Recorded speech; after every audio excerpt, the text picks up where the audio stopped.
કાલે trading holiday બાદ આપણે સીધા સિરીઝ એક્સપાયરીના સેશનમાં આવશું અને ઘણું મહત્વની આ સિરીઝ પણ બજાર માટે. ઓવરઓલ જોવા જઈએ આજનું જે સેટઅપને હેન્ડઓવર મળી રહ્યું છે, રાહુલ, યુએસ માર્કેટથી એક ઘટાડો, હવે એડિશનલ ટેરિફ ઇમ્પ્લિમેન્ટેશનનું પણ એક સેન્ટિમેન્ટલ અસર બજાર બતાવશે, પરંતુ આ સિવાયનું જે સેટઅપ છે, ગિફ્ટ નિફ્ટી થોડું ઘણી નરમાશ આપણને સૂચવી રહ્યું છે. એફઆઈએસના ફ્રન્ટ પર જોઈએ તો કેશ તો નેગેટિવ છે, પરંતુ ઇન્ડેક્સમાં લોંગ શોર્ટ એડજસ્ટમેન્ટની સાથે એમણે ખરીદદારી કરી છે, એટલે એ ફિગર્સ પણ ધ્યાનમાં.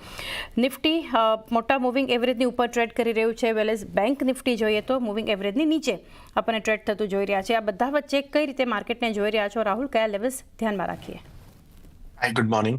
આઈ થિંક જે હિસાબે આપણે જોઈ રહ્યા છે, વોલ્ટિલિટી જબરદસ્ત જોવા મળી છે માર્કેટના અંદર, અને એઝ યુ રાઇટલી સેડ કે એફઆઈસ કન્સિસ્ટન્ટલી સેલ ઓફ જોવા મળ્યો છે.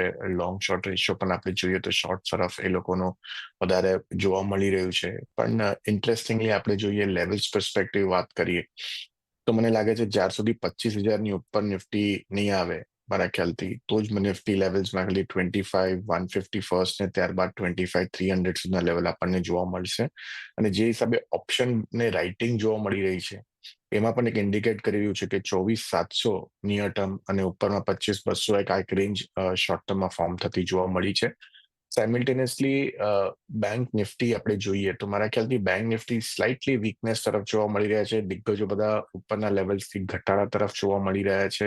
એચડીએફસી બેંકો, તમે કોટક બેંકો અને બજાજ ફિનાન્સ, આ બધા જ મારા ખ્યાલથી ચાર્ટ વીક જોવા મળી રહ્યા છે. અને લેવલ્સ પર્સપેક્ટિવ જ્યાર સુધી બેંક નિફ્ટી 55,350ની નીચે રહેશે તો મારા ખ્યાલથી પ્રેશર કન્ટિન્યુ રહી શકે એમ છે બેંક નિફ્ટીના અંદર. અને મને લાગે છે કે 54,750 ફર્સ્ટ સપોર્ટ અને ત્યારબાદ 54,300 સુધીના લેવલ આવી શકે, અને ઉપરમાં 55,700નું રેઝિસ્ટન્સ જોવા મળી શકે એમ છે બેંક નિફ્ટીના અંદર.